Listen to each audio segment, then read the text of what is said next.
Right, Baz. We're at Scanda Sauna. Hello. And as you can see, the special guest is Big Baz, man. Big Baz. I feel weird not having a camera. Oh, that's a shame, isn't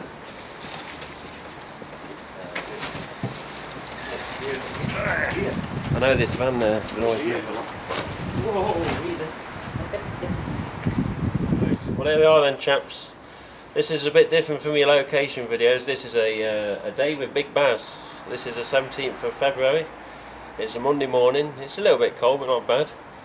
11:05 just gone, and for some reason this chap don't want to let us in. I don't know. He's in. And I had such a good time the last time I was here that I've come back immediately 30 years later. All right, Baz. All right. Can I go in? Baz! Get yourself up here! And it was up here, up at them windows somewhere where Baz, Alice and that.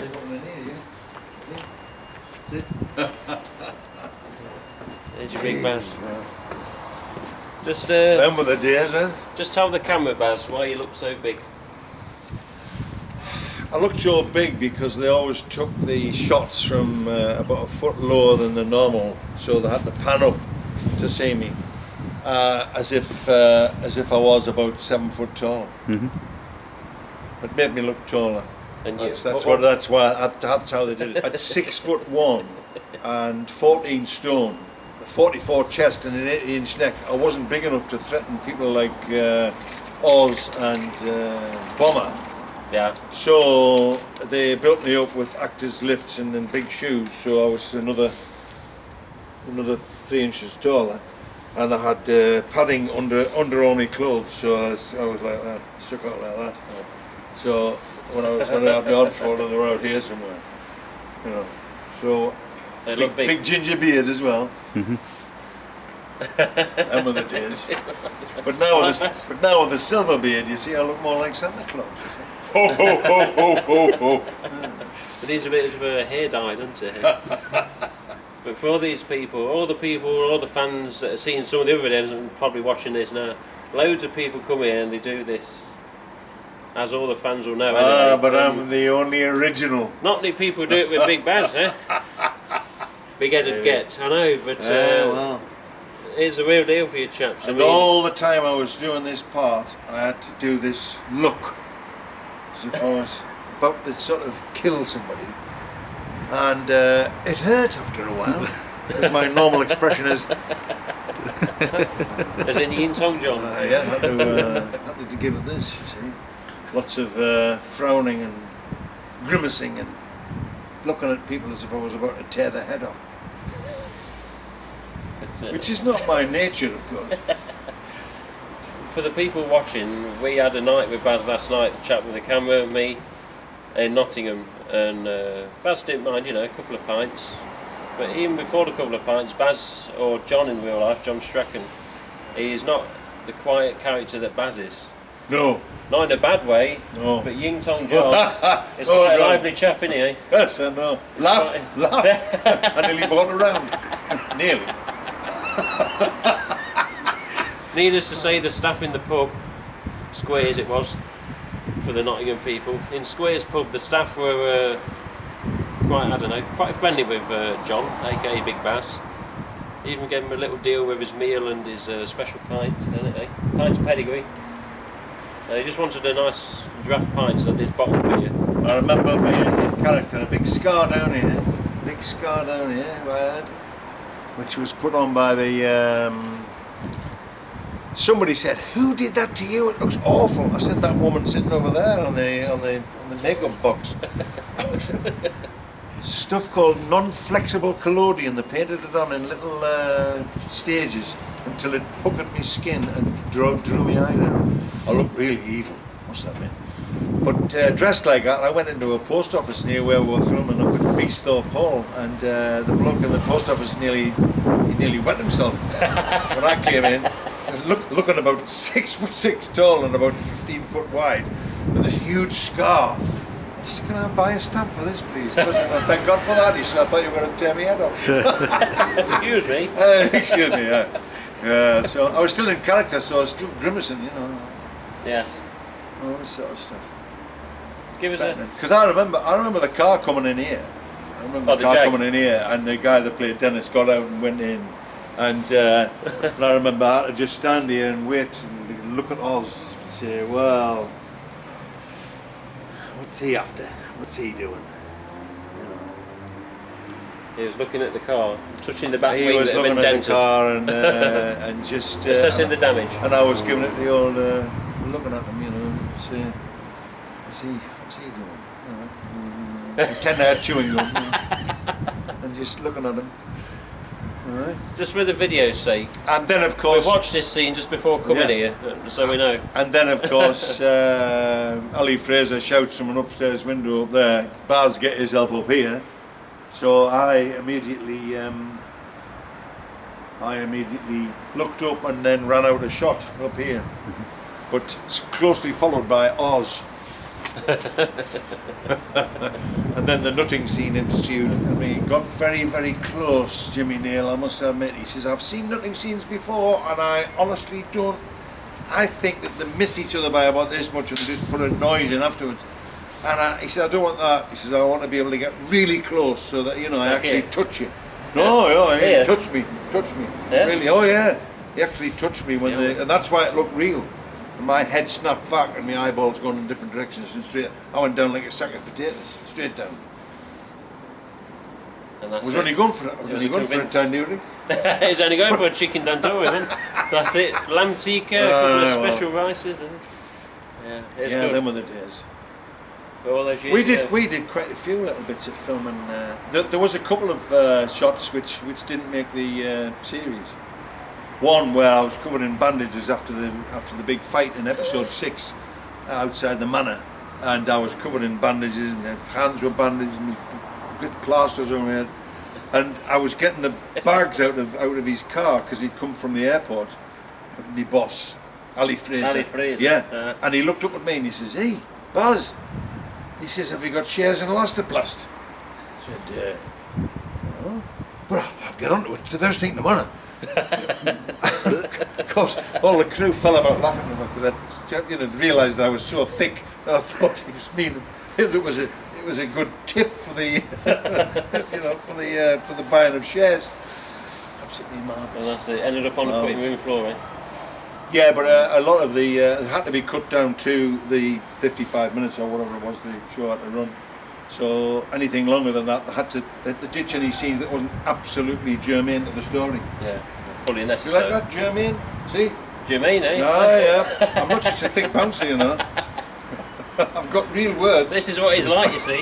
This is what he's really like. Yes. He may be Big Baz, to fans to look at, but he's I'm a nutcase. a nutcase. Well, it's like a fully charged battery with the tip about to fall off. yes, that but much you see, for 20 odd years, 22 years or something like that, I was Ying Tong John, going around all the clubs and everywhere, just strumming guitar and singing daft ditties and doing poems and mad stuff in front of an audience, live audiences.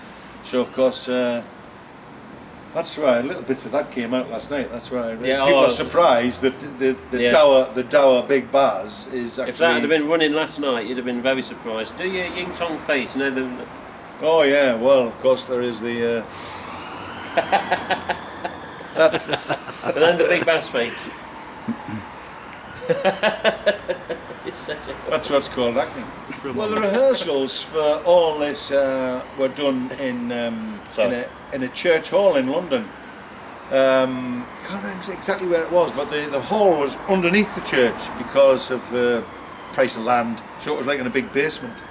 And they used to position these poles on wooden blocks, and they used to position them in various places, and that could be a corner of a building or a doorway or whatever.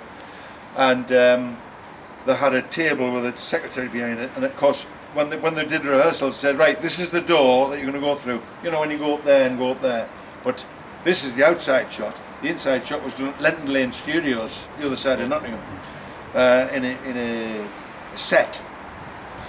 So of course I used to come up and they used to go turn I open the door like that. They said, no, the door opens this way, and right. Well, I didn't know, it's just 2 poles, isn't it? Yeah, yeah. So you've got to pretend to open the door the correct way, and then you had to go and nod to the secretary and say, hello, and she was at the desk, and I had to go into the, turn around the corner and open up, which way does this one open? Well, that opens that way or this way, and whatever. So we ran through it loads of times, and we ran through the nutting scene as well. And Jimmy Neal says, because I wore glasses, and he says, Jimmy Neal said, you won't be wearing them glasses when I nut you, will you? Because I'll smash them, and we're going to get really close. And 4 blokes came in with a great big double bed mattress. And I said, what's that for? He says, well, that's what to fall onto when we're doing the practice of the nutting scene. I says, yeah, man. I said, I'm from the northeast. I said, I've been falling down every Saturday night since I was 16-year-old. I said, I don't need that.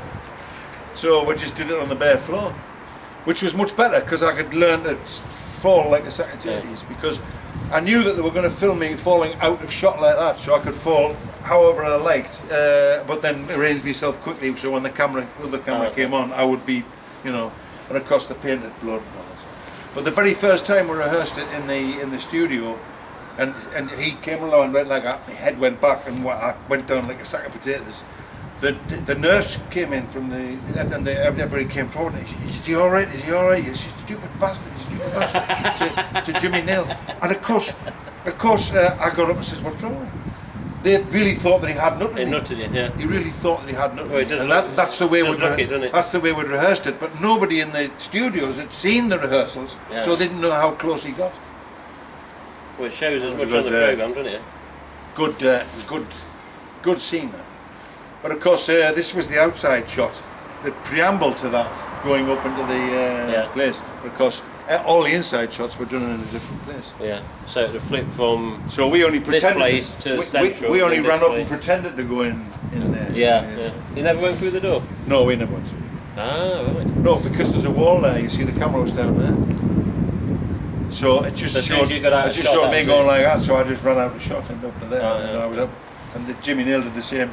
He went up and all right, and he went up, he just went up there. So we were both stood there like tits at the shot until it sounded cut. Yeah.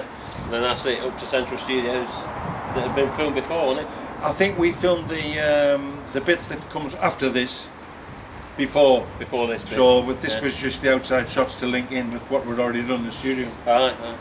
But we rehearsed it in this place. So the very first time we ran through the thing, they were going to do a take. We were going to do because studio time was so expensive. So they decided we rehearsed it, and they didn't get my boots right or something. The footwear I was going to wear, because I had lifts and stuff in to make me taller, and we couldn't get them fastened properly. So they decided to. I said, look. I'll run in and do the scene with them. I'll keep them on.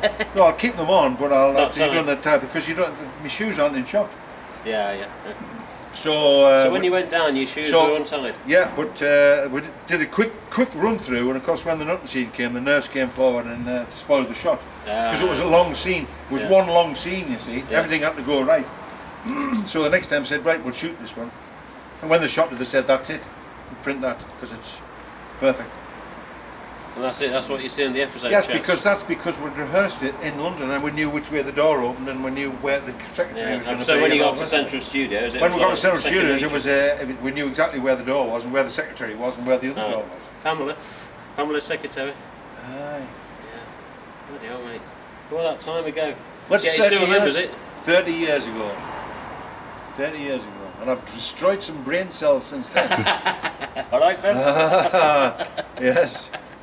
Oh, you're lucky you don't drink, but see, you're quite lucky as you've got me to drink for me and you. Ah, that's a good point, yeah. That's just an excuse to get drunk quicker. Yeah, right. Chaps, due to parking concerns, we're going to get gone, but there is going to be more footage, so don't worry. So we'll see you soon, eh? Yes, yep. See you later. Give him that nasty look again. Baz come. Aye. This is the only bit I hate around here, the bloody. Yeah, like that chap says, all that blue building was all the same in 85, that was 84, 85, even the bloody lamppost on the wall. But, all cobbles. I remember going down a cobble street. Must have been this one. It was this one, yeah. And then, Yeah, the tarmac's it. Because the trucks and everything, all the film trucks and everything must have outside broadcast, type film trucks. Yeah. With all they must have parked just around the corner or somewhere in the cobble street, to get the signals. Yeah, I know that looks a bit easy, but it's a bit easy pulling out of this one. I know when they did a scene with Chris Fairbank, Moxie and Clifton, they did it at what's called a transport cafe. It's only recently been sold as well, sadly. But anyway, they had a big massive car park, and yet all the trucks that Central had, just for this one scene, there's about bloody 3 big massive lorries. I was like, Jesus, what have they got in them lorries that they all need? And even one of the other places, the place... Going that way? Yeah. Oh. Blokes at the place I went to, he said, oh, there were 6 bloody lorries, they always had loads of stuff. He says, then there's a bloody big bus with the restaurant stuff and the buffet, and Jesus. He says they even had a telly in it or something. He was watching the golf with Tim Healy, he says.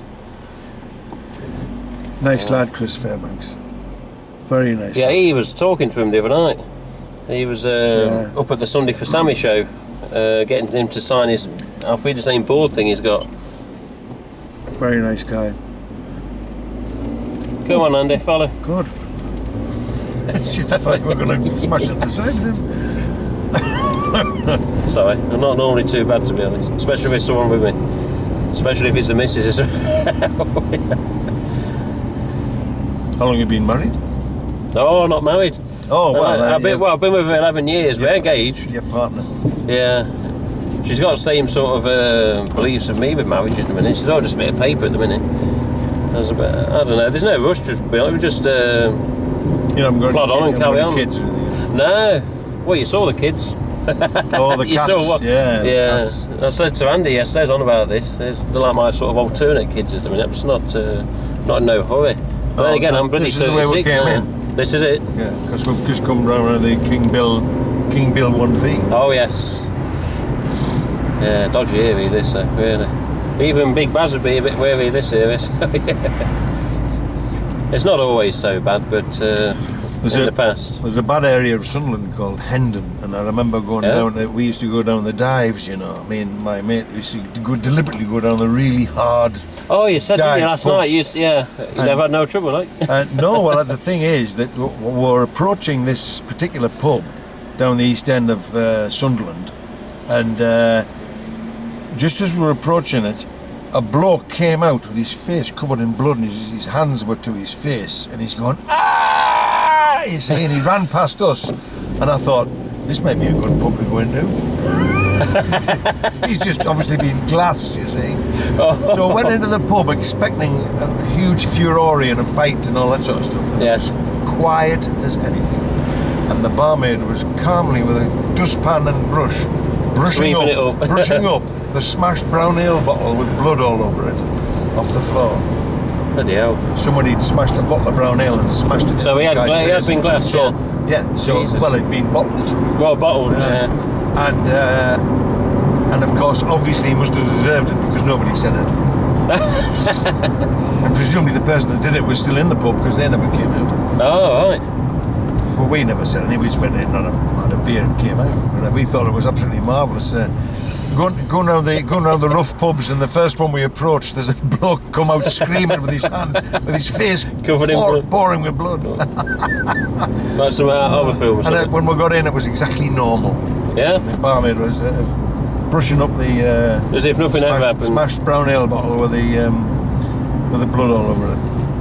Seems to be the number one drink I'll be up with you north, in a doesn't minute. it? We were standing there waiting for a drink. I'll be with you in a minute. I'm just going to clear this up. as if it was normal. No bother. Bloody hell. Oh, Well, they didn't, because I'm a big bloke, and the guy that I was with was in fact, sometimes I was with two guys, and they were both much bigger than me. yeah? Yeah. One was often he was an ambulance driver, and Fred, and he was about an inch and a half taller than me, but we both had glasses, we both had beards. So people used to shout to him, across the road, "Hello, Ying Tong, are you still playing your guitar and singing daft songs?" And he would sort of put his hand up and say, "Yes, yes, yes, yes." And then I would go be down the street, someone says, "Hello, Fred, are you still driving ambulances?" And I would go, "Yes, yes, yes." But him and I and this other guy who worked for the Sunderland Echo newspaper, he was absolutely huge. He was about 6'6", Yeah. and absolutely enormous. So when the three of us used to go around these mad pubs, of course, there used to be a hush. Went around the place and to say, "Oh, say nothing. Keep quiet. Say nothing." There's three huge blokes just coming in the door. You know, if there's any problems, they'll not, they'll just pick up the bar and throw it through the window. So I just picked the whole thing up.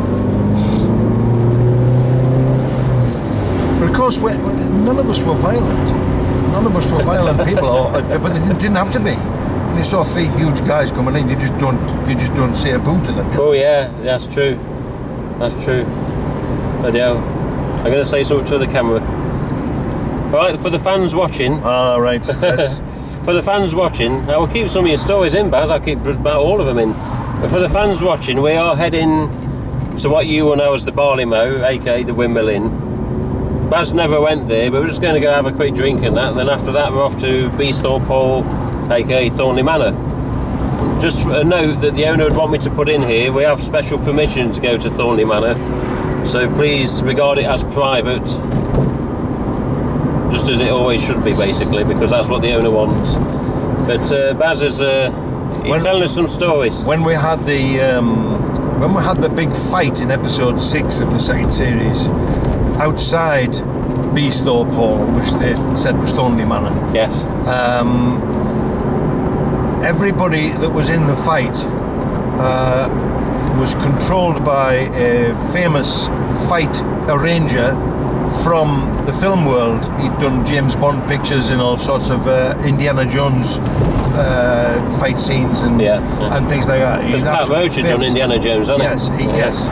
And he was called Roro Guerrera. And he arranged the fight for everybody outside the manor, apart from me and Pat Roach, Bomber. Yes. We were supposed to get together and have our own little fight. So we went round the back of BEESTHORPE Hall, right round the back, and nobody could see us. So we did all our workings out. Well, he did all the workings out, and I had to learn it like choreography. Yes. Hit me there, and I will block it with this. Hit me there, and I will block it with that. And we did it very, very slowly, like a slow dance, like a choreography dance. And we got faster and faster and faster, and more furious until we'd learnt all the steps and everything. And nobody saw this. Yes. So when we did a run through of the fight, I stopped the jag and got out of the fight and let out and say, "Well, come to, said." Take you back to work or force you back to work. Persuade you back to work. Persuade you back to work. And going like this. And of course, everybody sort of started the fight as they'd been taught by this Roro Guerrera fella. Yes. And the stuntmen who I took in the jag, they all piled out at the same time, but they were all film stuntmen. They knew how to fall and everything like that. They were like acrobats and fight experts. Of course, I wasn't. That's why for 3 weeks later I was covered in bruises. But we went at our fight the way we'd practiced it, and everybody stopped what they were doing and gathered around in astonishment, thinking that we were fighting. Yes. Because it looked so real. And we sort of then stopped and said, "What's the trouble?" They said, "We've never seen anything like that." Because I looked around and said, "Was that all right?" As if to say, because he threw me onto the car from a great height, picked me up from a great height and smashed me out of the car, and everybody winced and said, "Jesus Christ, he must have broken his back." and I sort of suddenly got off the car and stood next to Pat Roach and said, "Was that all right?" And of course, everybody they were just standing around with their mouths open saying, "Jesus Christ." Because they'd never seen us practicing. Yeah, because you went round the back. They'd never seen us doing it slowly. Yeah. He didn't want to do it where everybody else could see, because he wanted to take just him and me through it. Yeah. Because it was a personal thing just between the two of us, the Big Baz and Bomber. Yeah. But it was quite a revelation. You should tell them. I did actually when it was while I was actually doing that there was a break in the film, and I went down to the post office to get a stamp for something to send to my sister in Australia, and the bloke in the post office thought I was going to rob the place because I still had all the costume out of the scar and the whole bit. You see. Excuse me. All right, mate. I want a stamp for it. The look of relief on his face. I thought he was going to have a heart attack when I walked in. But that was the day, the big day of the big fight. Yes. Was that after the fight or before when you went to post office? It was during a gap in the filming. We had rehearsals and then they were going to set up for a. Oh, right. So you just nipped off? It was lunchtime. Right. I had a quick bite of lunch and then I just walked into the village for the to the post office and then walked back in. But I know that I decided to leave all the scar on and everything like that because my wife and kids and all and friends were staying at a caravan park and a campsite down by Toaster, and I turned up going to frighten the kids with this huge scar and everything like that, and of course I walked in doing me Big Baz, me Big Baz sort of scowl, like that, and they just looked up and said, "Hi, Dad," and then carried on what we're doing. It had no effect whatsoever. So I had to get the little bottle of stuff that the makeup lady had given me to try and take the scar off. Take it off, yeah. But yeah, for the camera's sake, Baz told another story last night with regards to the fight scene. You remember, Baz, the alternate, I don't know, extension of the fight where he was meant to end up in the sunroof? You remember? Well, the script called for Bomber picking up Big Baz bodily and throwing him from a great height through the sunroof of the Jaguar, and I would end up inside the car with my legs sticking out. Yes. And they would film me from there, blood pouring out of every orifice and stuff like that. And when they were going to do a rehearsal of this, I was absolutely astonished that Pat Roach, Bomber, picked me up. I was 14 stone at the time, and he picked me up and put me right above his head. Yeah. And he says, "Right, now where do you want me to throw him exactly?" And the producer and the director were aghast. So if he throws him into the roof of that Jag, from that height, he'll break every bone in his body. He'll be and probably might break his neck and he'll be dead. So they said, "Right, I'll just throw him on the bonnet." Yeah. But of course, later script wasn't corrected, and they said, "Oh yeah, there's not many people could do this to Big Baz and all that sort of stuff." And he says, "I've here, you've made a car into a convertible." Because he's supposed to smash me through the roof, you see. Yeah, Ali Fraser on it. Yeah. And but that part of the script wasn't amended, so it didn't make sense because I didn't go through the roof and make a convertible of it. Yeah. So it stayed in, and people was like, "What's he mean?" It was part of the original script for me to be thrown through the roof of the Jaguar and go right through the roof and inside. But they considered that to be much too dangerous. I was willing to give it a crack. Thought, why not? It sounds like you was up for a lot, Baz. It sounds like it was up for a lot. He was a massively strong bloke, was Pat Roach. Yeah. I mean, to pick up a 14-stone guy and lift him above his head and say, where do you want me to throw him? Oh. Did you ever watch him wrestle, on telly? No, I didn't see that. He was champion at one point, wasn't he, in the early 90s? He had huge sort of great big scars across his body as if somebody had taken an axe to him. But apparently when I asked him, he said, "No, it wasn't an axe, it was like a machete sort of thing." A sharp blade. He must have thrown him out of some pub. He used to be like a big bouncer in Birmingham area doing these huge, rough nightclub venues. Yeah. And he must have thrown somebody out and they've gone home and come back with a great give him machete. Some beef back. Yeah. Said, I'll cut the bloke's head off. Closest he got was top of his chest. Well, he's huge, scars all over his body. I've had a checkered past, he says. It's amazing that happened in real life, because in Series 3 he has a scene with Moxie all those years later, and he sort of relates a tale similar to that. And you think, Jesus, when you watch, now you've told me that, and I watch Series 3 whenever I do again, you think, Jesus, that's actually, in a way, almost true. But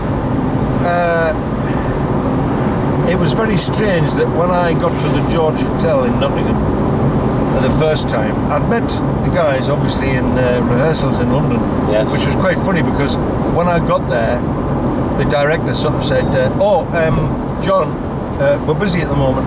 Can you just go into the kitchen and just make yourself a cup of coffee and we'll be with you soon. So I was in this kitchen making a cup of coffee, and in walked Barry. Oh, Tim Spall, yeah. Tim Spall. Yeah. And he said, hello. I said, hello. And he said, who are you? And I says, I play Big Baz. He says, oh, you're Big Baz. All right. So I said, how's it going generally? And he says, terrible.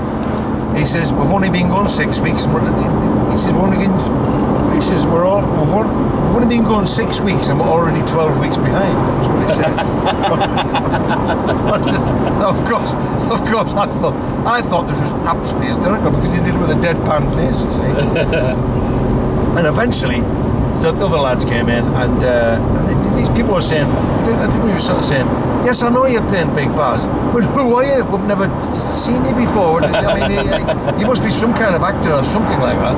And I said, well, I've never been. I've done some acting, bits and pieces on TV and bits, little bits and pieces.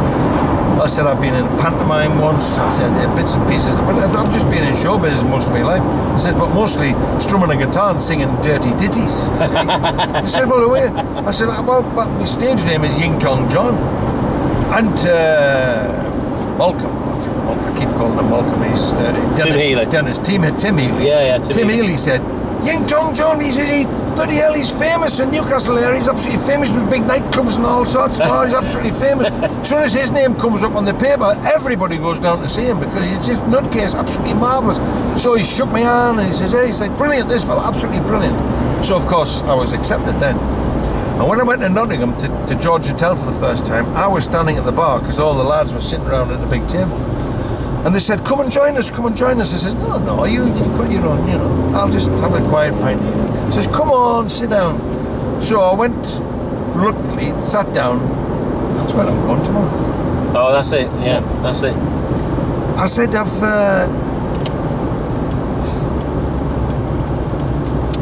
forgot where I was. I saw the. I know. Yeah. It's this is all the new bit.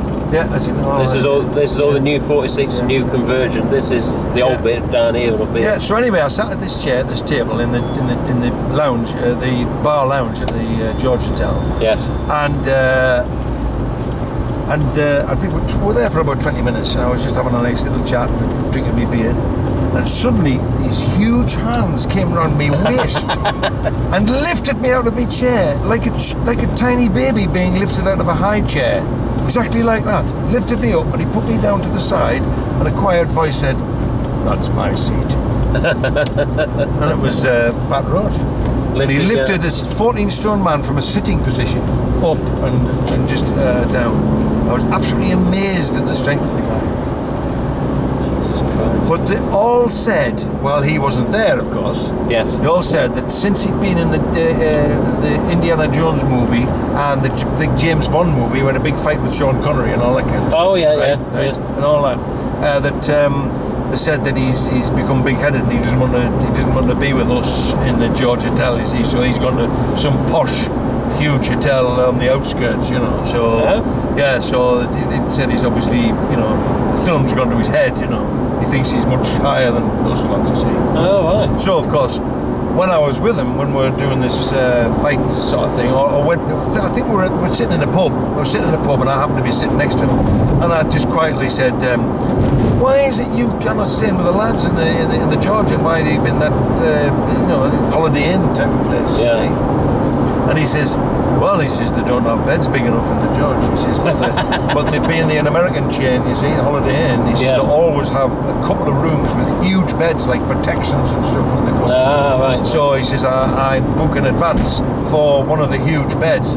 He says, because in the George, my feet would stick about 2 foot out the end of the bed, you see, because they're only just ordinary sized beds.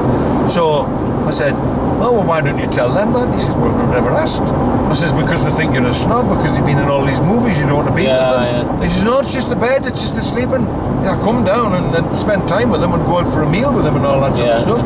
you know. They got the wrong idea then. So that, Yeah. And I said, well, and I told him, I said, well, he's staying there because of the size of the bed. He says, well, why didn't he say that? I said, why didn't you ask him like I did?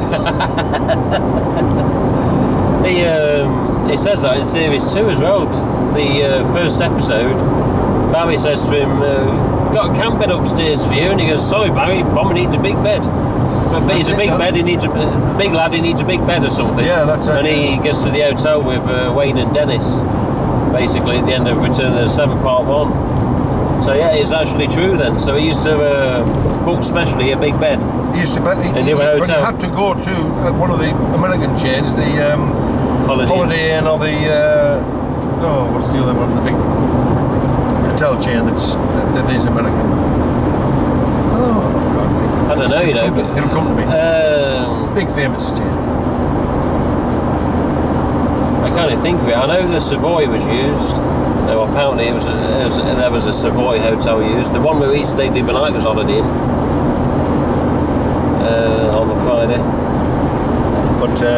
But he was up there because of that is why everybody said he was a snob, because he'd been in Hollywood doing Hollywood films. Yeah. And he's much too good for the rest of us.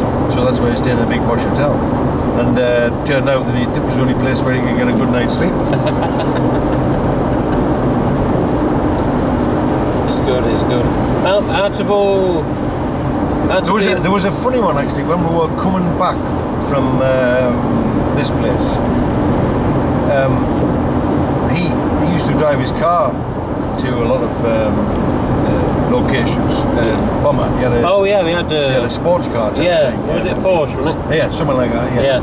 And he used to drive instead of getting on the bus with the rest of the stuff. But he pranged it on the way to BEESTHORPE Hall, Thornley Manor, and he put it in a local garage. So it was like on the way. Yeah. And he'd run the local garage, and then he'd rung up, and he says, when the bus comes past, I'll get on it. And then, I'll just wait outside the garage. So. Anyway, we got there, and we did all the bit with some rehearsals, and there was we were there a couple of times to do some scenes and working stuff out, and and I think they were doing some scenes inside as well. When they were knocking place to bits, and especially walls and stuff like that. Yeah. So, I wasn't there then, but I was there the day when I think it was after we'd done the fight, when we were all on the bus together, because his car was getting fixed in his garage. Right. So he says, can you stop the bus where the garage is, and I'll walk and see whether it's fixed yet or not, or how long it'll be.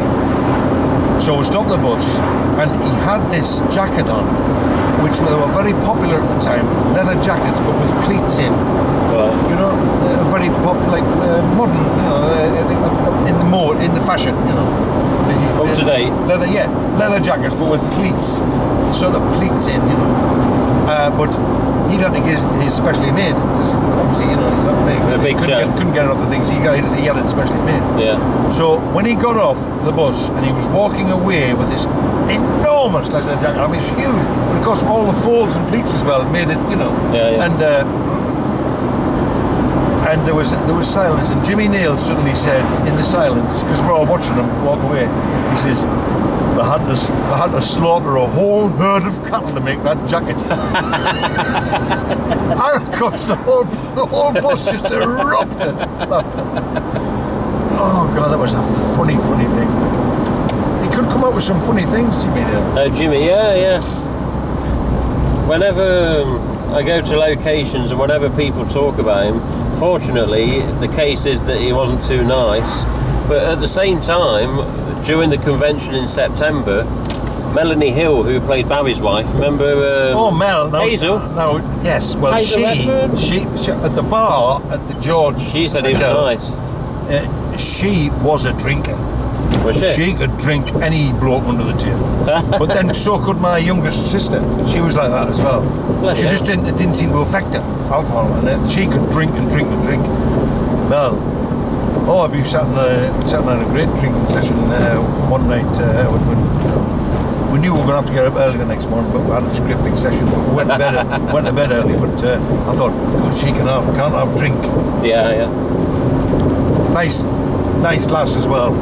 Yeah, I met her, had a little chat with her in September, and she it come to her time to talk, and she says, "Oh, I know there's a few things been said about Jimmy, but I just want to say that when I did Auf Wiedersehen, it was one of my first times properly doing the acting." And she says, just before the scene started with her and Gary Alton, Jimmy appeared over the top of the set and went, "You'll be all right like that. You'll be all right." And he sort of edged her on, and so, you know, reassured her, and she loved that. And she says, you know, despite what everyone says, it's not always bad for Jimmy. It's just, you know, sometimes he'd be one way or sometimes be the other, and that's how it was. But I don't know, since the years have passed, I do wonder, you know, what he is like in real life. I mean, I've never met him, never come near to it, but was he always all right with you? Well, when I met him at the rehearsal room under this church in London, he said to me, he says, "We've got a nutting scene coming up." And he says, "Every nutting scene I've ever seen on film or TV or any kind of drama, you can see that they miss them by a mile, and it's just some sound that comes in." So, as I explained earlier on, when we were at the Scanda Sauna place, that he said he really wanted to get very, very close when he did the nutting scene, which he did. And of course, everybody thought that he had nutted me when they did rehearsal, and they had to say, "Cut, stop," and I said, "No, that's the way we've rehearsed it." So they said, "Bloody hell." Anyway, we did rehearse it a lot though to get it right. Because we wanted to get the angle right, and where's the camera going to be, he says, because how we're going to work this, you know. And anyway, it did work very, very well. Yes. And it must have been about 5 or 6 years later that he was doing Spender and filming in Newcastle. Yeah. And I was called one day to do a little bit part in it one day, and I was standing early in the morning at the big and butty queue with all the rest of the crew. Yes. And who should spot me out of his Starbus? We call it Starbus. Starbus. Big Winnebago, you know. Proper job. The top actors would have stayed in. Yeah. He must have seen me out the window there, and he says, "Oh, there's Ying Tong John, the bloody Big Baz fella." He says, "I think we might have a bit of fun here." So he opened the door of his caravan, he got down into this big car park place, and he shouted across, "Hey! Ying Tong John, yeah, Big Baz bastard, yeah, come here." So I thought, oh, what does he want? So I walked across this car park, and there was a hush in the queue, because they vaguely heard that he was nasty to some people, you know. Yeah. And he was shouting at you. And he was shouting at me in a belligerent manner and beckoning me across. So I said, "Oh dear me, what does he want?" So off I went across the car park, and everybody was hushed, like watching what was going to happen. See, and as I was coming up, he was talking without moving his lips, you know, or he was talking very quietly to me. And as I was approaching, he says, "Do you remember that nutting scene?" I says, "Aye." He says, "Do you think we can redo it?" He says, "Just to give them people a fucking fright, the real big fright in the queue." And I says, "Oh, aye." And I was getting closer and closer to him. He says, "I'm going to pretend to argue." And I says, "You," he said, you horrible bastard. He said, "The things you said about me, I didn't like, and I'm not sure you're going to have you bastard." And as I was walking closer, he suddenly grabbed the front of my shirt and went wallop like that. My head snapped back, and I went down like a sack of tatties. And everybody in the bacon butty queue charged across the car park and drowned me in a scene. "Oh my God, what did you do that for, you stupid idiot," like that. And I got up and I says, "Well," I says, "we can still do it, Jimmy, we can still do it." And he was roaring and laughing, and so was I, and everybody else went, "Bloody hell." So did you organise that in the... Yeah, it's a good idea there, Baz. Did you organise that in the... beforehand? I says, "No, he was just mouthing it as I was getting near him." As you was walking towards him. Do you remember the scene? Do you remember the nutting scene? Do you remember the scene? Yeah, bastard. Well, here we are at the windmill. Introduced by Mr. Baz. Cheers, Baz. Let me knock him off. Oh.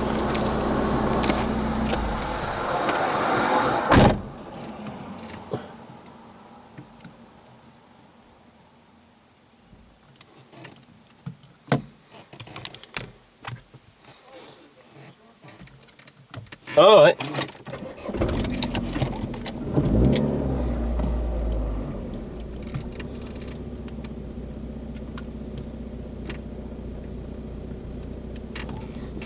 Right then, chaps. Can you believe this, chaps? I mean, I do miss the location videos, and I have got, you know, another one in progress at this minute. I've got bits of various bloody footage together. But look at this. Look at that road cam. Big Baz, man. Listening to these brilliant stories. It's absolutely brilliant, man. If, you know, any other fans got a chance to do this, you'd be bloody... You're starstruck, you know what I mean? You're like, bloody hell, Big Baz is in my car. And it's absolutely brilliant, but more to come soon, chaps. We're going to have a quick drink, maybe something to munch up at the Barley Mow here. But we'll see you soon, because we're going to take Baz to Thornley Manor. And remember, there's special permission to do this from the owner. And the owner wants to meet Big Baz later. But we'll see you soon. And come to persuade you back to work. Yeah, we'll see what happens. See you in a bit.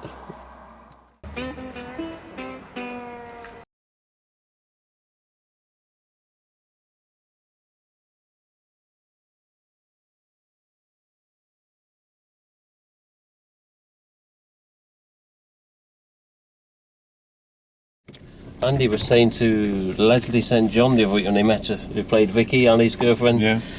He referring to us meeting you. She goes, I can't remember who Baz was. And like you said earlier, you didn't do a scene. No, we never. I never saw her. I said, I bet the only way she'd remember is if she watched the episode. I mean, and then she wouldn't have met you, would she? I would have not been called when she was there. Yeah. Because there was totally different scenes. Where are we going? Oh, is that him there? Yeah. There we go, beautiful. The bloody minis are getting bigger. Jesus. Not as big as this. Isn't bad, that thing. When I was in it yesterday, it's quite comfy. That's why it inspired me to get some different springs on this bloody thing. There you go. One of the oldest bloody pubs, that thing. It's been closed 3 months. Apparently it needs over 300 grand's worth of work done to it.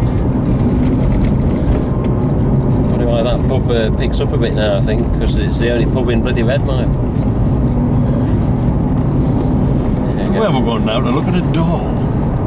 Yeah, it's like a little sort of sidetrack before Thornley Manor. Well, not a sidetrack as such. It's you get to a main island, you go A617 or A616. And he was just saying last night before he met you, he says, oh, I've come this way. I said, I just at least want to see it, because he's seen it on one of my videos. He said, I'd love to just get a picture of it. He says, see what the time's like tomorrow. And it seems we got a little bit of time. If you don't mind, if you don't want to. I don't mind. No. I know he's been collaborating pictures since Friday night. It's a door, isn't it? Exactly. When is a door not a door? That's true. When it's a jar. It's been modified since its Thornley Manor appearance. But it's only, you know, like you say, it's just a door. But it's, I've got to get a picture of it, man. I say, okay. See, it's the obsession of fans, isn't it? I know. You know, I mean, to me, it was great to go back to where I'd done Scanda. scenes before, but I mean, I couldn't have took anybody to it. Yeah. I wouldn't have a clue where it was. Like you say, everyone was always taken to the place, and you just did what you did, didn't you? I just said stand there, and we'll put the camera here, and then you'll be in shot from there to there, so you know, you know where when you're out of shot and stuff. It's it's the sort of thing that you need to know, because you don't want to start walking out of shot and then suddenly stop and you can see the back of your leg or something, you know, the side of the thing, to know that you're still there. I've experienced that many a time with my mates messing about. You know, you're meant to have carried on walking. Why? I still see your back. You know, for God's sake. There's old bloody times they were in the past. But yeah, he hates cameras. You know, video cameras at least. Yeah. He says, you don't want to come on, you know, just a bit of foot. No. I like to remain anonymous, I do. Anonymous. He does. He hates camera. I tried getting him on Friday night, just messing about, and he's like, no, don't want to be on. So, okay then, fair. Same with the website owner. He's like, oh no, it's not me. He says, I'd like to do what you do, the locations, but I just hate cameras. Is that the bloke he was talking to on the phone? Yeah. He's a really good chap, Lee. He's the one that lives in Blackburn. That's him. Bloody hell, this damn pipe. It's not even the exhaust pipe that's knocking, it's the bloody middle box. Yeah, but you get the thumps from here as well. The shock absorber's gone here as well. I bloody replaced that damn thing last year. Did you? Yeah. Well, it's that low suspension. I put two new shockers on, but I didn't do the springs, so... It's the low suspension. Yeah. Probably find that spring there is probably cracked. I have had a look, to be honest, Baz. Because when I took my other car, which was one of these, another Corsa a few years ago, I took it for MOT and he goes, "Oh mate, how can you not know about this?" And I wasn't using it much at the time. You'll probably have to wait a month or so. Yeah. Because it's not spring yet. Oh my good God. No point changing a spring in the winter. No, one of my springs had cracked and it was just, you know... This doesn't give way, is it? Oh, No. It looks like it should be, doesn't it? With the crossroads. I think it says give way in one lane, you know, but in the other lane it says give curves. Give way, give curves. Give curves and way. Oh, it gets worse. Sharp as a tack.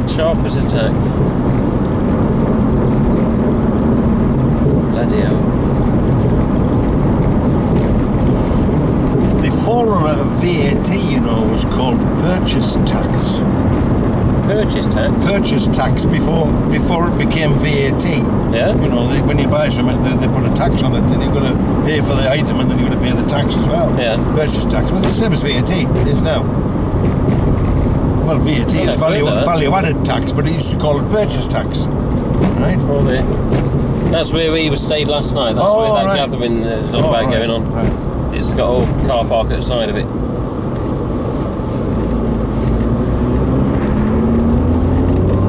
Purchase tax. Yeah, purchase tax. Anyway, a bloke bought a wing mirror for his Cortina, right? And that's okay. And he says it's whatever it is. It's at the time it probably would be £7, you know, £7.50 plus tax. You see? And he says, "Oh, never mind the tax. I'll just glue the bugger on."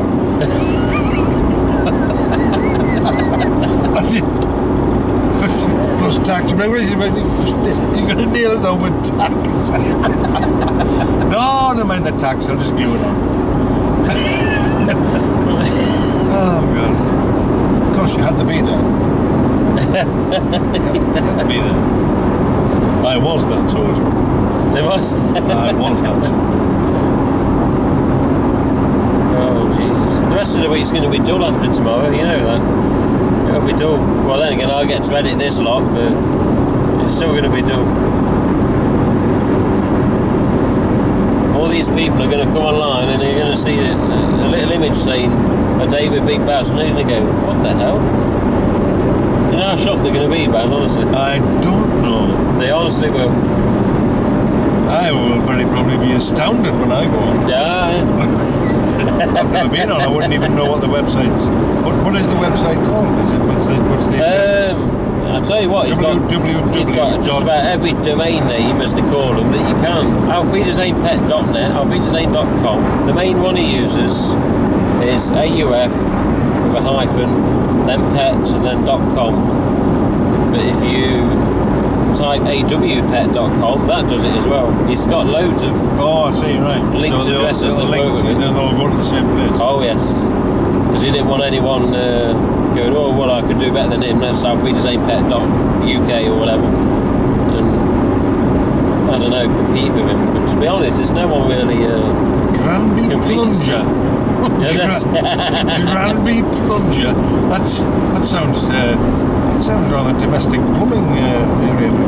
Now, what you need here to clear this blockage is a Granby Plunger. Not that way. Yes, you need a Granby Plunger for this task. It's the only way you clear this blockage. A Granby Plunger. Granby Plunger. In fact, it's so famous that the guy that actually invented it, they've named the village after him. It's up there. Oh dear. Granby Plunger. Yeah, Fancy two little buying villages. fuel called Mercor. It's almost like your bloody hotel, isn't it? Oh, the Mercurio. Lovely bloody names. It's still the George to everybody. I know, well, even the website thinks that, doesn't it? Even Google. Oh, if you put the George Hotel, Nottingham, it comes to that. Straight up. Yeah. I remember when you suggested staying there, I looked it up just to see what it looked like these days. I was like, bloody hell, I never knew it didn't change name.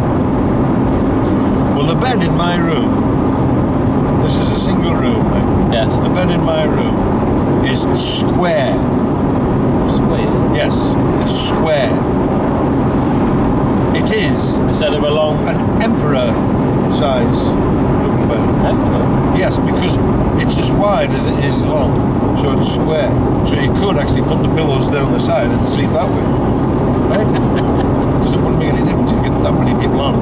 Now, if me and my wife had stayed there, I would have slept where I normally sleep. She would have slept where she normally sleeps. And there's no room for another 2 people in the bed. It's absolutely enormous. It's a big square bed. It's 6'6" square. Yeah. Jesus, ours is home is called a queen size, but I don't think it's that. It's about 6'2", not 6'6". It's 6'6" in both directions. Well, 6 foot on in both directions because it's a square bed. So see, I tried to lie sideways, across it like that, and the same amount of room as if I lay the normal way. I thought, well, single room, but with a bed that you can sleep 4 people quite easily, without them touching each other. Bloody hell, they'll put the beds in that place. Or they'll set up the rooms. Now you see, even Pat Roach could have slept there because he could have slept diagonally. I wonder if Pat would have. He could have slept diagonally. Yeah, I remember his lines. One was a big lad, needs a big bed. All those bloody other stars thinking he was looking down at me. Yeah, that's right. They all thought he was a snob because he'd been in Hollywood movies. Jeez. They were doing, what's it called? I remember he was doing Indiana Jones when they were doing the first series. Because there's a couple episodes you either don't see him or you don't see much of him. He said, "Oh, that's when I was fighting with Harrison Ford." Jesus. Yeah, well, of course he did Never Say Never Again with Sean Connery, and Sean Connery came back and did one, and they had a huge fight, and it was in a sort of rehabilitation centre or some bloody thing, and eventually he threw something in his face, and he went like that, Pat Roach went like that, and he looked at it. It was Sean Connery's own urine sample, James Bond's own urine sample. She threw in his face. That's how he got up. They were throwing each other through partitions and walls and all sorts. I remember it was a cracking fight. I'm gonna have to look that one up again. It lasted about 10 minutes. Did it? Never Say Never Again. It was Sean Connery and Pat Roach. I'm going to look that up later. That's how he knew so much about screen fighting, you see. That's why him and I could... That's why he do what you could work out Yeah. what we needed to do to make it look real and violent.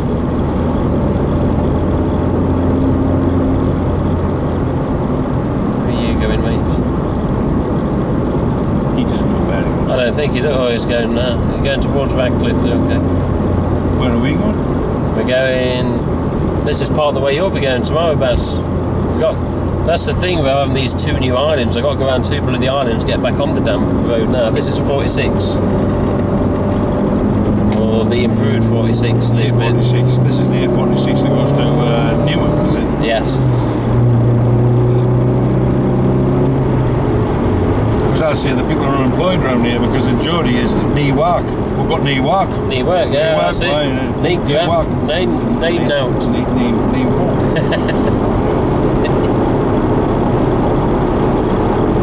Nice little town, Newark.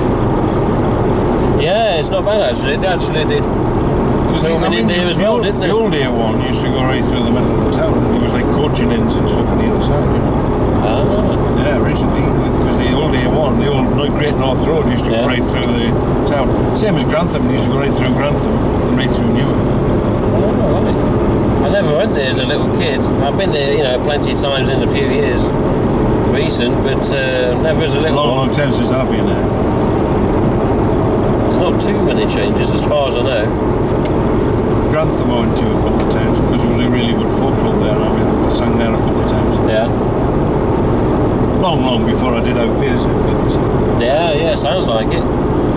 It wasn't a case of you'd done a few things and this was a big one, was it? For the sounds of it, sounded like you'd done a hell of a lot before that. You're not taking me home. Especially if Malcolm, as you call him, you're not taking me back to the valley. We're going partly that way. Like I said, he'll shadow you if you want. He'll keep an eye on you going on. We don't want you phoning up saying, alright lads, but I'm afraid I'm stuck in a lay-by at the minute because the bastard's packed up on me. Oh, no. I'll get on. They're weird, them bloody limpo modes. Yeah, but you see, I can take my time. After breakfast, as soon as I finish my breakfast, you can come for us. Yeah, he'll bring you to mine, and then we'll. Probably the best place to meet you. If we do it by phone, or bring one of us rings the other and see what time we can work it out. It's actually to come and meet you where you pick me up today. I'll just walk down to that car park because it's too awkward to try and get anywhere near the hotel. Tonight, won't it? He'll be in your hotel tonight. Yeah, well, yeah. Yeah. That's what I'm saying. Tomorrow, after I've had breakfast and everything like that, when it's time to go and get my car. Oh, okay. That's what I'm saying. Yeah. I can meet you at that lay-by. It's just around the corner. Well, he'll come to mine. He'll bring you to mine. Oh, right. He says he'll say, I'll put Baz in my car. But where's he going to park his car? What do you mean? Oh, what, tonight? Yeah. Oh, I don't know. I told him if he wants, he can leave it at mine and I'll take you both in. It's up to him. If he wants to pay the car park fee and have his card swipe like you did, then and it'll be it's up to him. Yeah.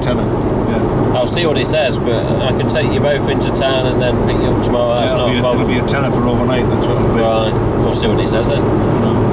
If he wants to do it, he can. It might be worth it to pay the tenner, and then we can both get to the car with our bags and come to you. Yeah. And then I'll put my bag in his car, and then I'll make my own way.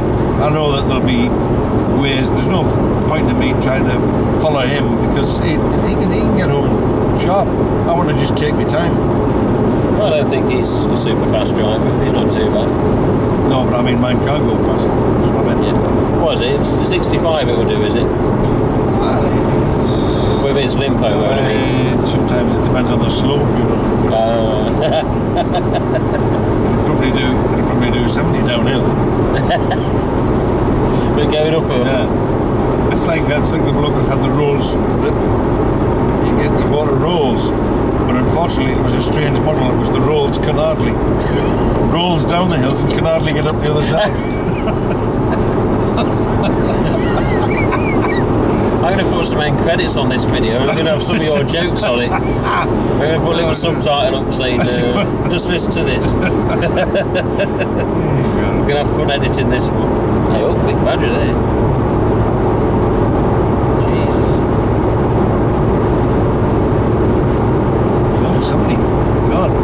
Almost, yes.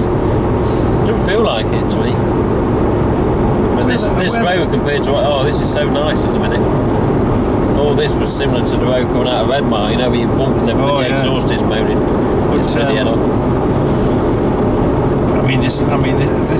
This goes to Newark, did you say? Yeah. Well, if I can get anywhere near this, from your place, you did say you can get straight on the A46. Yeah, basically, if you carry on up the road, you go up the hill, if you make it up the hill, and you carry on. No, there's no problem there. The car runs all right, but it's no turbo, and the engine management system's not working, so it's just a bit sluggish, that's all.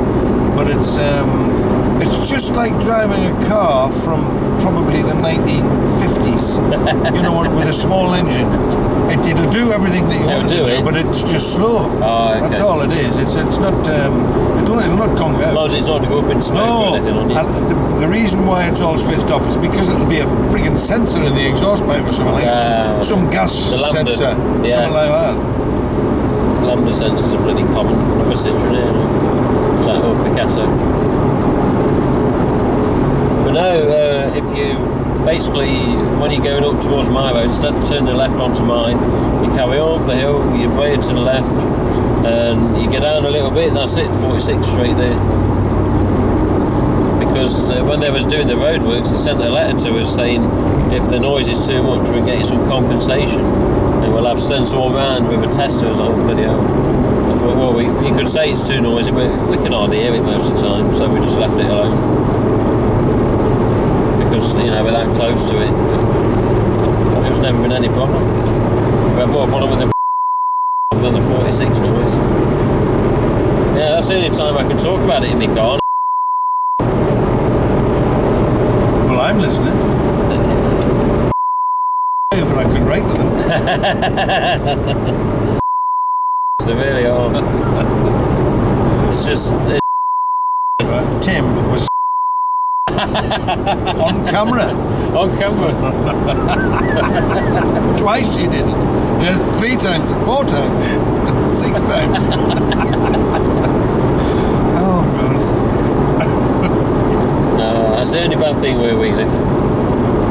You don't feel your home's your home when you got to.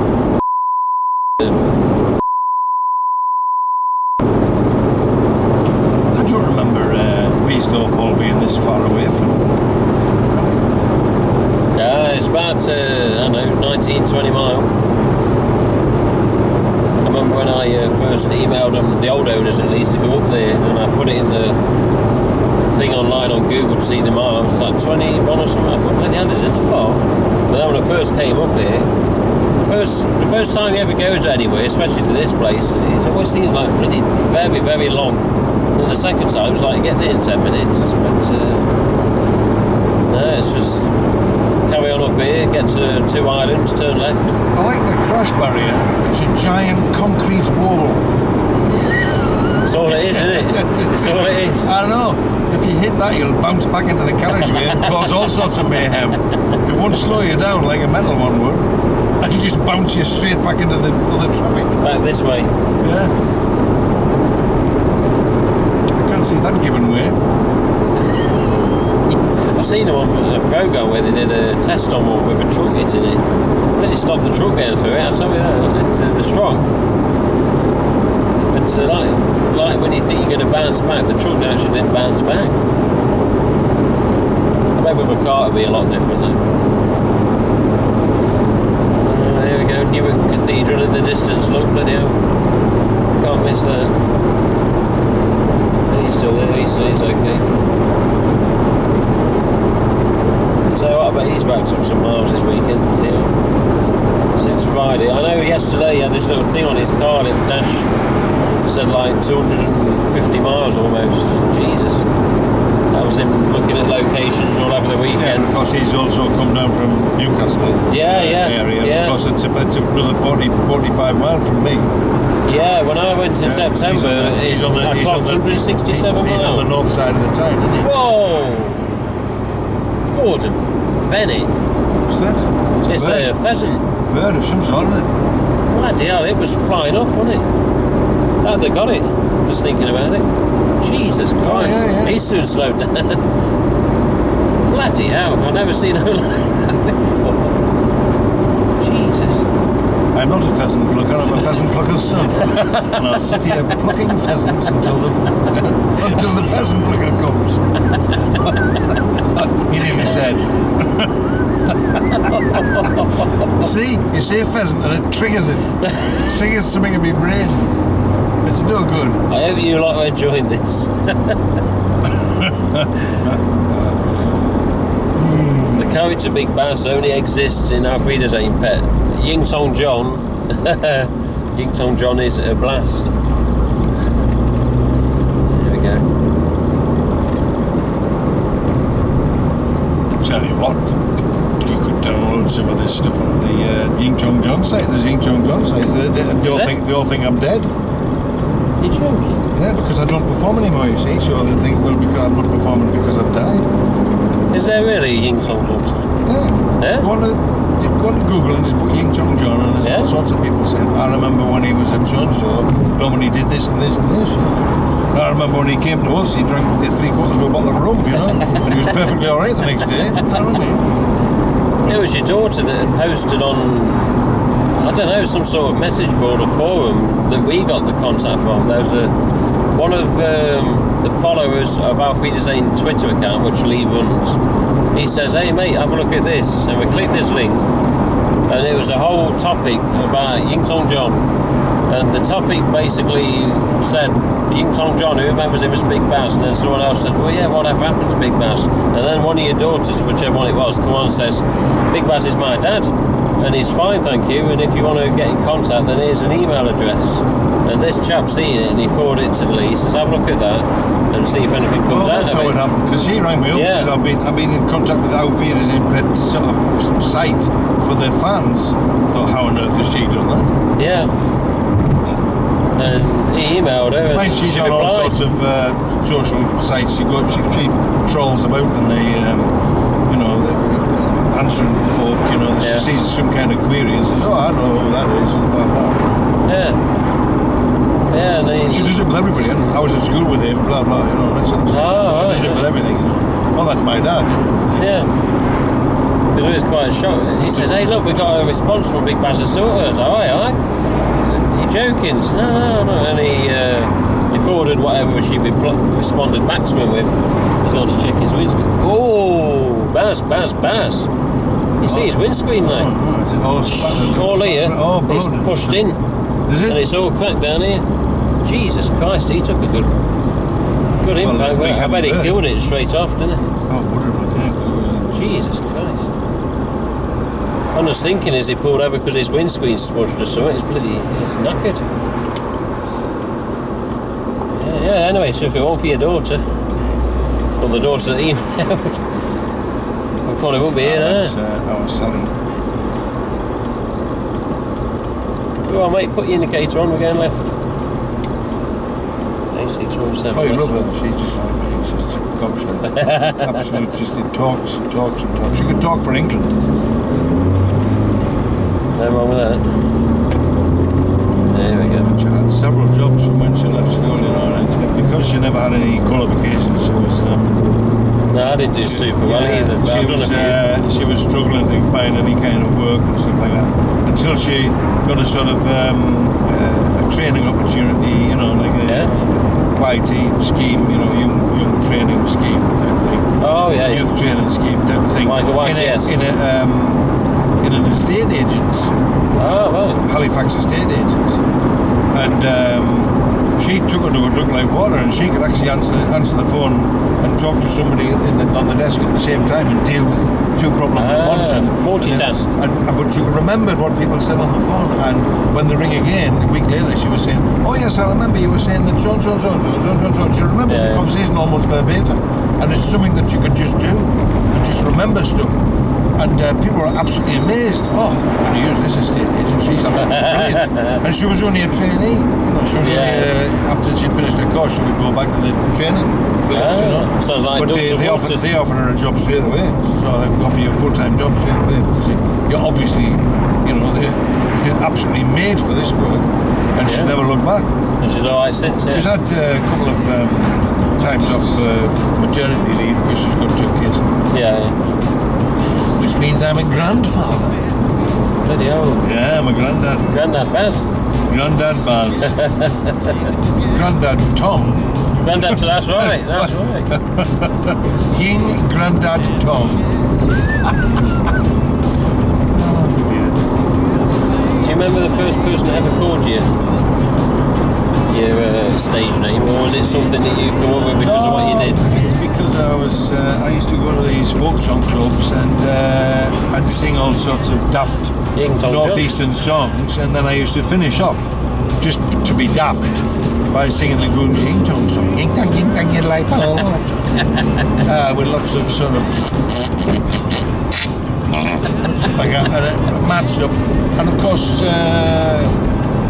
people used to say, when I used to go back to the same sort of folk song club about 3, 4 or 5 weeks later, people would say, "Oh, here's that daft mad John fella that sings the Ying Tong song, that Ying Tong guy." And of course, the Ying Tong John stuck. And when I eventually joined Equity, you know, because I was actually doing stuff on TV and stuff eventually. Right. I wanted to get an Equity name on me proper name, John Strachan, but there was already somebody called John Strachan, yeah.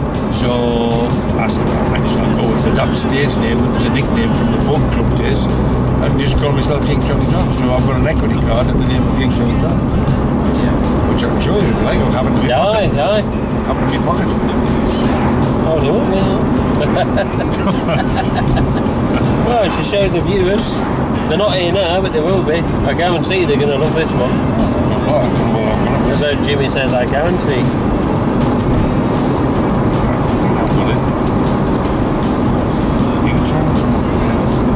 Equity card. Equity card.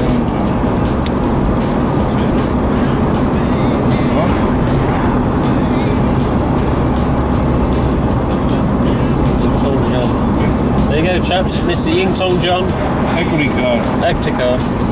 In the name of Ying. There we are here now.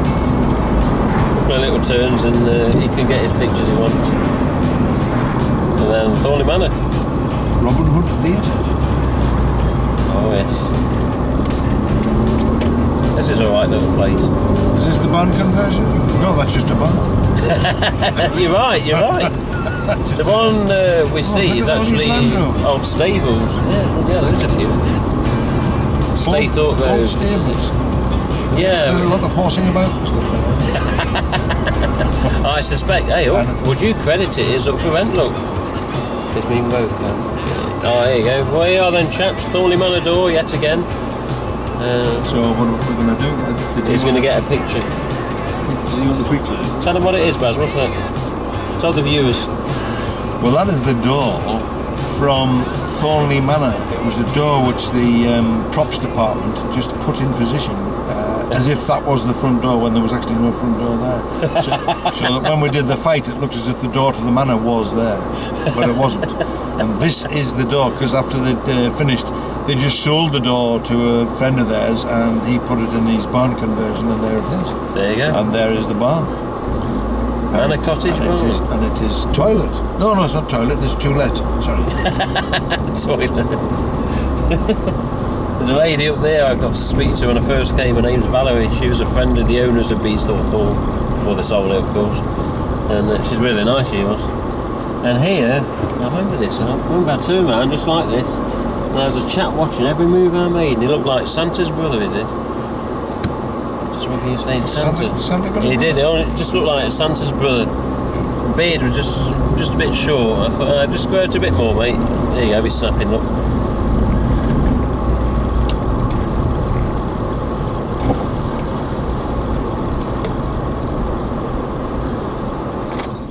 What's the beef here? He's just said it on the camera. Yes, I've just said what it was. He says that like it is. He says that was a door that was in place of the front of Thornley Manor. It's had some of the bottom chopped off, but that's the one. Let me get back. It's awful when you have some of your bottom chopped off, isn't it? I'll tell you what, it's happened to me several times. Look in the window. Toilet. Why didn't he come down and went out, mate? Oh. Taking Z photo. Oh, taking Z photo. Taking Z photo. Taking Z photo. Which button do you press like this one? That'll do, yeah. Oh, that one, right? That's going to be a handle. No, it's not. It's not. Original wood. Yep. I dare say, yeah. Aye. I did press the button, I don't know what it worked on it. Thanks very much. I think it did. Did check to see if it worked, I don't know, because it didn't click around. Yeah, spot on. Yeah. Oh, that's a strange one, that doesn't go ka-chuk like mine does. Yeah, the noise. Mine goes ka-chuk. Ah. Last time I come in, she said it was the lady at the back. Says, "Oh, my son and his girlfriend live there. The door's painted a few times a year," she says. I says, "Is it?" Not only do they not live there anymore, but they're renting it out. Was that 192 or 92 minute? That's all right. Right. Okay. How long have we got? No, just with the memory. I have to put a little memory card in. Hey. Oh, so I've got what I want for my footage when I first did it. Well, here's the big one then, Thornley Manor. Excited? Are we gonna get Sort of, yeah, because I got permission. It's just that he ain't are we there gonna, yet. Are we gonna get to Thornley Manor now? If you want. And then go to the pub and then wait Yeah, for the guy? Yeah, yeah. Right on. Thornley We'll go to Manor. Thornley Manor, get some photos before it starts to piss Get down. some right? photos, tiny bit of footage. I wanted to drive this on the grass. Because it's looking a bit inclement. Yeah, exactly. I'm trying to beat I it. don't know with the Yeah. with this suspension. That one was a Daimler Jag, by the way, that I know. They weren't Yeah, Jaguars. I know, they're They were Daimlers. Daimler Jags, yeah. Yeah, we've tried looking it up since, Yeah. and And of course, it only exists they for a certain year. They said, "Have you ever driven an automatic before?" I said, "Yes," but I said it was only it wasn't very long. It wasn't for very long, and it was a big Granada, Ford Granada. Oh yeah, they're nice. They were in the day. And I didn't seem to have any problem with it. You know? Yeah, So they said, because these are automatics, you know. yeah. Well, So so the half a daily cars, weren't they they? had the the camera, the radio. Yeah. Radio had it on the seat. It's ready to go. So they say, cue somebody, cue that. Move, let's move, action so and so, action so and so, action John. Say. So the various actions. With action John was me to go forward with the Jag and go through the stone pillars. the other Oh side. yeah. And I had to go through them, and of course I was driving without glasses on, so you know I told them, the people in the back, I says, I'm driving without glasses on here, you know, so them stone pillars, I just have to hope, you know, that we don't hit one of them. And they were absolutely petrified sitting in the back. But I drove straight through and then straight up onto the grass. I say one thing in that scene, where you're driving all up towards the fight, it must have been one hell of a squeeze to get all of them people in that car, because there were 6 of them I counted, so that means 4 in the back, you driving and someone next to you. Yeah. Were they all crammed in and Yeah, they were all crammed squashed? in. But you see, they all piled in just before they said, you know, that they were about to go. Yeah. They all piled in, and then we sort of got the move forward. Got it you know. straight away.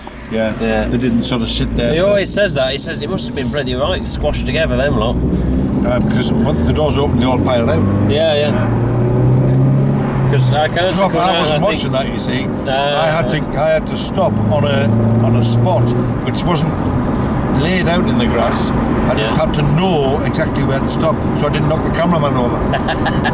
Because the cameraman was down below waiting for my boot to come out of the car. And I shut the door, the camera came up, panned up, and it looked as if I was about 7 foot tall, going towards the fight. We've come to persuade you back to work. Well, you've just failed. And that's when me and Bomber approached each other and did our bit, which astonished everybody. The only cast member that seems to have done the less fighting in that scene was Gary. The only other time we see Gary in that scene. Because he was frightened, he was hiding behind the pillar. No, Gary, Wayne. Oh, go, yeah. We only ever see him once putting the boot into someone, and I wonder. A lot of people said, "Oh, I wonder if they did the scene in a couple of different sections and Gary had sadly died then." I said, "I don't know. I don't think so." So I'd have thought that they'd done it all in one, and you know, we just didn't see much of him in it. No, he was there then. Yeah, I thought he was definitely there then. Yes. Yeah. Yes. But it was when I was called back to pick up that extra scene. Yeah. So I was called back unexpectedly when he came round the corner. He came round the corner to see if there was any of the lads in the hotel, so he could drag them round to see his wife. Yeah. And I think he'd been in the hotel and there was nobody about. So he was quite disappointed. So he'd come out of the hotel, and that's when he saw me coming down the road and he shouted, "Ying Tong!" And I said, I've got my wife and kid in the bloody pub round the corner. Come and meet them. So I said, I'm just going to book into the hotel. He said, we'll do that later. So he grabbed hold of my bag and went into the door of the hotel and threw me back at the receptionist and shouted, "There's Ying's bag!" And then he dragged me around the corner to the pub. Yes. And met his wife and his kid, and we had a good 40 minutes there. I was talking to them, and I had an absolutely smashing time, and he bought me a drink, and I was just having a pint and all that. And then I made my way back to the hotel, and about 2.5 weeks later, he was dead. and I was absolutely devastated. When I heard, I was very, very upset because I just met his wife and his kid. You know? Yeah. The chap that runs the website about him, he's actually met all his family and some of his old girlfriends. He's a Nottingham lad, and he says, "Oh, I spoke to him on the phone a while ago." He says, "Oh, I feel really guilty sometimes." I says, "Why?" He says, "Well, I can talk to them all, and they all sort of know me as a friend now." And he says, "But one of his ex-girlfriends at the time, I don't know if it's the one he was with at the time or whether it's just another one." He says, "Oh, she started crying because she said I reminded of him in some ways." It's all bloody hell. Well, actually, but he knows all his family now. Well, actually, the woman I met was his wife. Yeah. That's what he introduced me as his wife. So I don't know whether he was just saying it was a wife. I don't know. But I always got on well with him. Some people thought he was a bit unreliable because he used to miss the bus to get out to Thornley Manor and places like that because he used to sleep in because he'd been burning the candle at both ends the night before and been at parties and God knows what, being drunk, and he couldn't get up in time.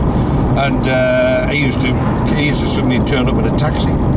All the way from Nottingham, and God knows how much that cost. It'll have cost probably 45 quid. Yeah, that's the total of them bloody things. And of course, here he is. We can start that scene now. Yeah. But I always liked him. He always treated me very well. He always called me Ying. Here's Ying's bag. Brilliant. Yeah, he was definitely a much missed character. The thing I like the most about the second series and the people behind it is the fact that after he died, they had what they had of him, as in the footage, and they made use of it as best they could and ended it as best they could. They didn't just abandon it and say, "Oh well, let's not bother." And I was always glad to see that. But he'll say, as Lee would say on the owns the site, as soon as you get into the Spain episodes, you start getting a bit gutted about it because you know that you're not going to see as much as him as what you did in the episodes before. Whereas a lot of people say about the first series, well, we prefer the first series because Gary's in it start to finish and you're always going to be seeing him. But there is always a hell of a sadness about it because he seems to be a hell of a bloke, doesn't it? They had apparently I need to fill this damn thing up. There you go. They had apparently the lookalike who, not his face, but they wore the same wig. Yeah. They were often walking away as if they were trying to get away from folk. They must have written something in to say, "Oh, he's having to get off because he thinks the police are going to be seeing him or something." Yeah. All to do with that bad imported car which he didn't pay the VAT on or something. Oh, the BM. And all that. Yeah. Stuff like that. So he was. They had to write something into the script why he wasn't there. Yeah. But they had shots of him going away and stuff, but it was that lookalike, somebody that was about the same size and shape, and then No one can ever work out where the lookalike appears apart from one scene, and that's in the scene in the casino where Bomber picks him up over his head. Apart from that, no one can tell when it isn't Gary and when it is Gary, apart from one thing. Yeah, because they already had quite a bit in the can, when he. Yeah. So they had to reshoot some of the scenes to actually put some dialogue in. Yeah. To say where he was. Like, I know that lots of time Moxie would say, "Oh, he's chatting up the receptionist." We've gone all that way to see a bloody duel. I know, Baz. I know. He's happy though. If I had a postcode, to be honest, I'd have given him the postcode and let him go on the way home. But he also wants to see what's it called? He says, "Oh, I'd like to see the trout stream where Ross poached the fish." Oh, tickle the trout? Yeah, because I did that last year in February on my videos when everyone loved that. He says, "Oh, I always wanted to go there." I says, "Well, maybe you should go on the way either back home or just another time because one, the weather you don't know what's going to do, and two, it's about 50 miles from bloody Nottingham. When I filmed it last year, it was bloody snow there. It was still bloody snow all over the damn roads.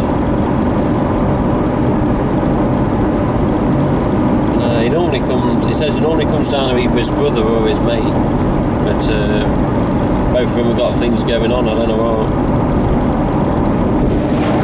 But the amount of bloody fans that travel to Nottingham just to see these places. And this is where we're going now, you know, Thornley Manor, BEESTHORPE Hall, loads of them have bloody flocked there just to have a picture and this and that. But ever since the new owner's got it, he says, well look, as far as I'm concerned, it is now a private house. I'm forbidding visits from now on because it's for me and my family. Yeah, and I can understand, you know. Not a lot of people charging up the drive and start taking photographs of it. Well, that's the thing, and so we put that notice on the website and hope people read it, and as far as I know, lots of them have, and they take note of it.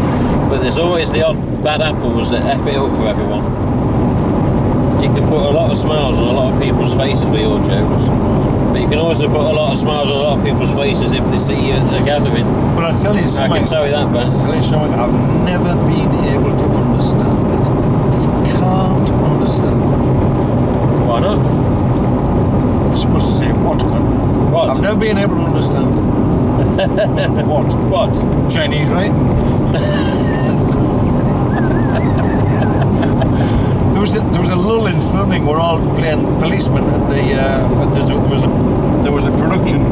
Oh yes, there was a production about on the miners' strike in 1970s. You know. Oh. And I played a cop, one of the coppers, and I was all dressed as a policeman. So there's loads of us all dressed as policemen, like hanging about the street corners, waiting for the next shot. Yeah.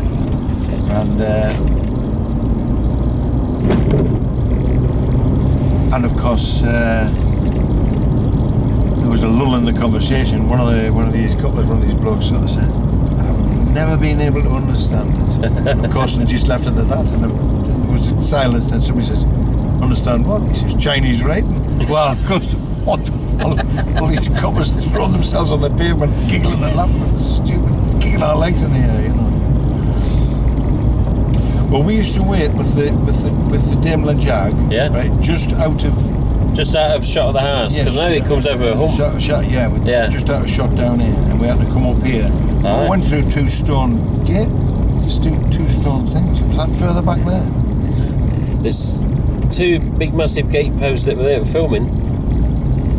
Unless you mean ones that are on the outer, a bit further back. I thought they were further back, but I know these are on the filming because the promotional pictures have got them gate posts on it. We've come to persuade you back to work. And I must emphasise yet again, there's special permission for us to be here like this.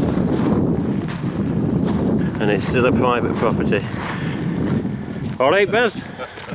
He's Hello. We're just going to take a photo next to the gates here. Aye. You want to see me, Mr. Fraser? This is, I remember it, I had to come straight through here in the Daimler Jag and go bump straight onto the lawn. Yeah. Stop. And we all got out. And that's where that car's parked now. Exactly the same place where the Daimler Jag was parked.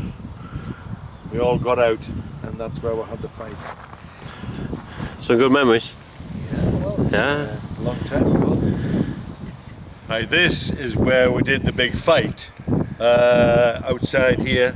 But Pat Roach and I we actually worked out our own little fight, and we did we worked all that out behind this property, and that's where we're going to go now to have a look at around the back. Okay, cool. Let's have a gander. What is this? We've got a shelf. Yeah. Okay. It was this area that we came around the back so nobody at the front could see us. And this is where Pat Roach and I did all our workings out of the fight. You know, the punch to the head, and he blocked it, and the kick and everything like that. And we worked this little fight out all up to ourselves just in this position. Yes, and being able to come back here. I bet you had a, what's it called, didn't you? You know, at the time the tower was here, so you had a bit of shelter as well. Yeah, because that big tower was there. Sort of around this area here. Yeah. I think the winds took its toll a little bit lately. You see all this? Yeah, well, it's the concrete fascia coming off.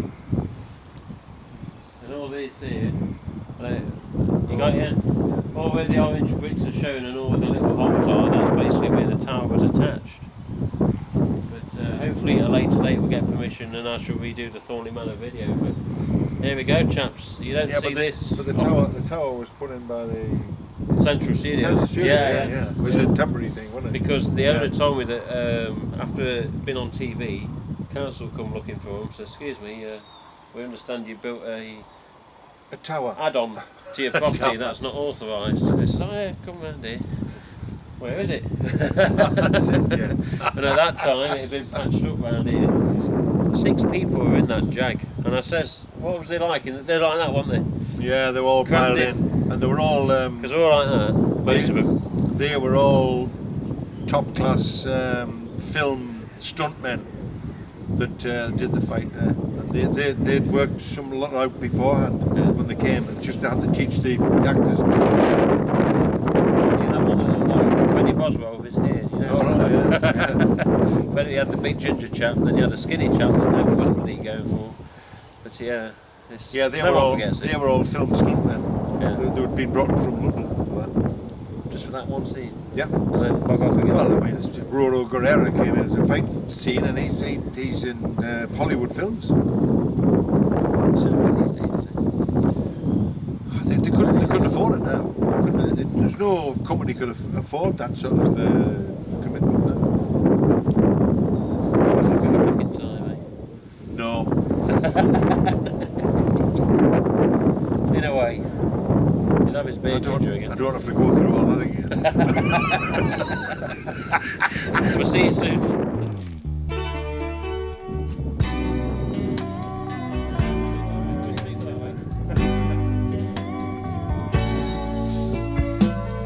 Although we're on our way down,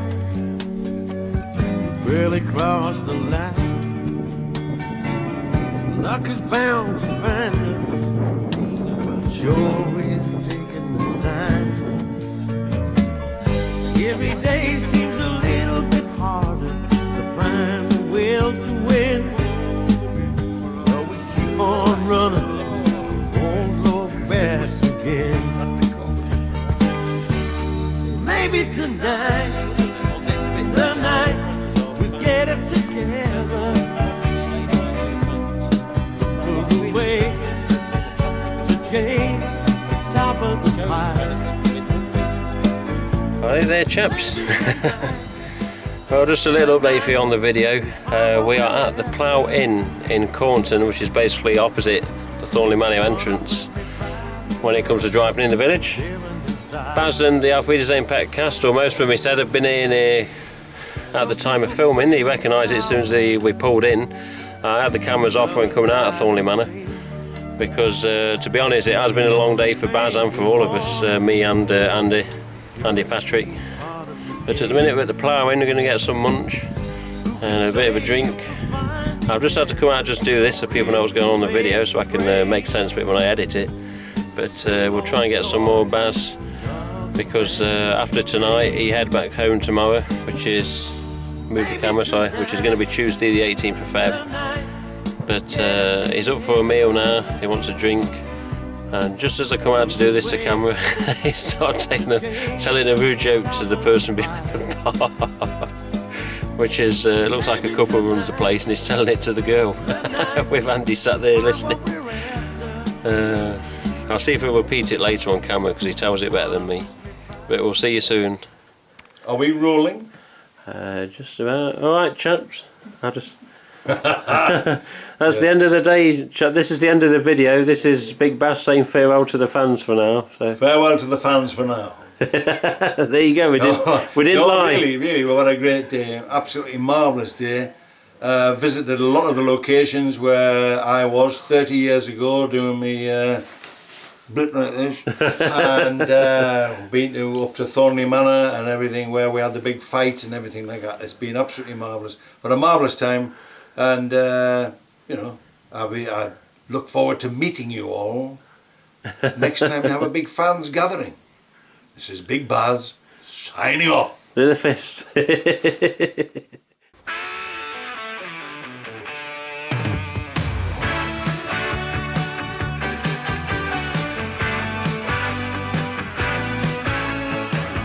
Yes, it started a while ago, just strangers thrown together, helpless heroes caught in a dream. Boy, we made such a crazy team.